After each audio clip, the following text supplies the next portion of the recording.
Assalamualaikum warahmatullahi wabarakatuh. Yang terhormat dosen pembimbing Pak Leon A. Abdillah Edskom MMTA. Di sini kami akan mempresentasikan sebuah video yang bertema Analisis Desain Kuliner Time. Dari grup A Kulineri adapun anggotanya Diantika, Yusren Riziki, Helen Puspitasari, dan Putri Cynthia. Materi yang pertama akan disampaikan oleh rekan-rekan saya. Baiklah, saya Diantika akan menjelaskan tentang apa sih pengembangan sistem. Sistem perlu diperbaiki atau diganti disebabkan karena ada 3 hal. Yang pertama yaitu adanya permasalahan yang timbul di sistem yang lama atau ketidakberesan dan pertumbuhan organisasi tersebut. Dan yang kedua, untuk meraih kesempatan. Yang ketiga, adanya instruksi. Maksudnya sistem yang ada dilanjutkan di permasalahan, kesempatan instruksi, pengembangan sistem, memecahkan masalah, dan meraih kesempatan memenuhi instruksi selanjutnya sistem yang baru. Di sini ada 6 peningkatan yang diharapkan dalam pengembangan sistem. Yang pertama ada performance atau kinerja.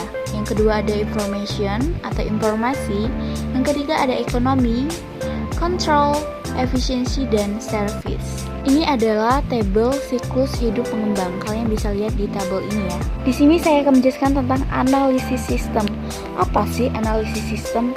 Analisis sistem dapat didefinisikan sebagai penguraian dari suatu sistem informasi yang utuh ke dalam bagian-bagian komponennya dengan maksud untuk mengidentifikasikan dan mengevaluasi permasalahan-permasalahan, kesempatan-kesempatan, hambatan-hambatan yang terjadi, dan kebutuhan-kebutuhan yang diharapkan sehingga dapat diusulkan perbaikan-perbaikannya. Sistem analisis yang pertama yaitu ada mengidentifikasi masalah kebutuhan user. Yang kedua, menyatakan secara spesifik sasaran yang harus dicapai. Yang ketiga, kita bisa memilih alternatif metode pemecahan masalah. Yang keempat yaitu bisa merencanakan dan menerapkan rancangan sistem. Tujuan analisis sistem: 1. Memberikan layanan kebutuhan informasi kepada fungsi manajerial di dalam pengendalian pelaksanaan kegiatan operasional perusahaan. Yang kedua, membantu para pengambilan keputusan untuk mewujudkan ketercapainya tujuan. Yang ketiga, mengidentifikasi dan mengevaluasi sistem yang telah ada atau berlangsung.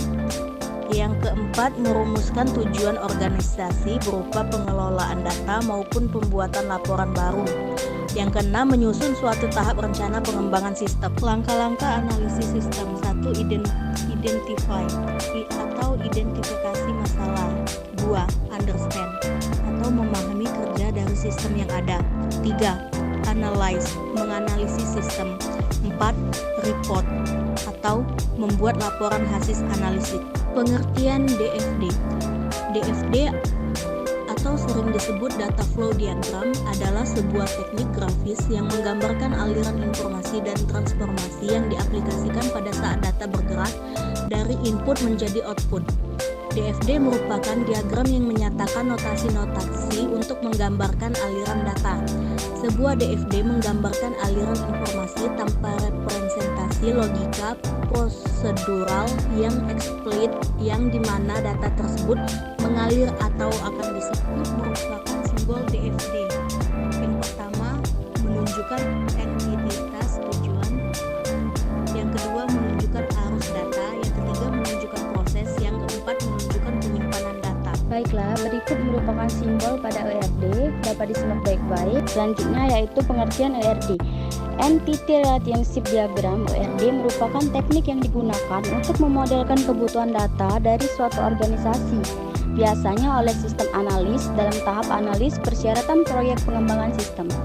Sementara seolah-olah teknik diagram atau alat peraga memberikan dasar untuk desain database relation yang mendasari sistem informasi yang dikembangkan ERD bersama-sama dengan detail pendukung.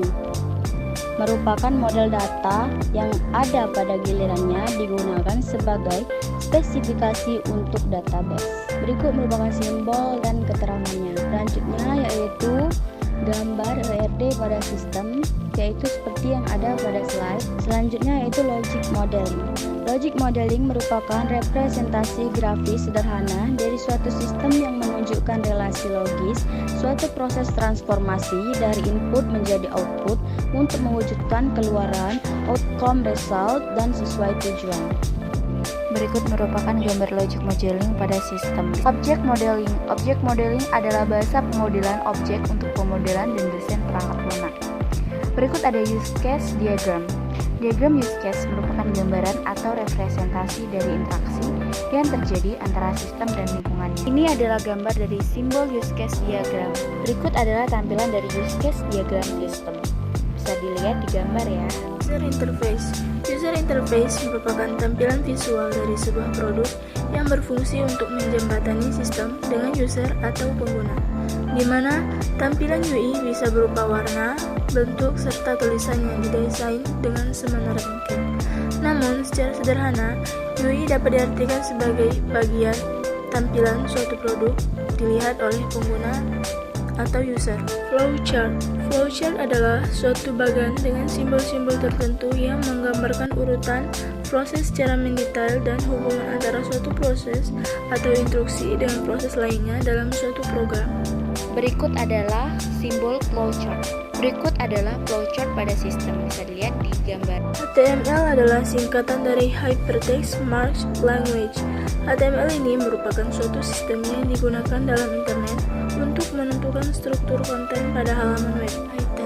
Python adalah bahasa pemrograman interpretatif yang bisa dipasang pada berbagai platform, khususnya platform yang berfokus pada keterbacaan kode, data science, Internet of Things, dan machine learning merupakan beberapa hal yang berkaitan langsung dengan Python. Java ditulis sebagai bahasa pemrograman yang portable dan bisa digunakan di lintas platform. Hal tersebut membuatnya dapat digunakan di berbagai sistem operasi, hardware, atau perangkat. Ini sejalan dengan slogan Write Once, Run Anywhere yang identik dengan bahasa pemrograman ini. Pengertian CSS. CSS adalah bahasa Cascading Style Sheet dan biasanya digunakan untuk mengatur tampilan elemen yang tertulis dalam bahasa markup seperti HTML. CSS berfungsi untuk memisahkan konten dari tampilan visual di situs. Gambar di atas merupakan tampilan web yang telah dibuat. Kami akhiri presentasi kami kali ini. Kami ucapkan wassalamualaikum warahmatullahi wabarakatuh. Terima kasih.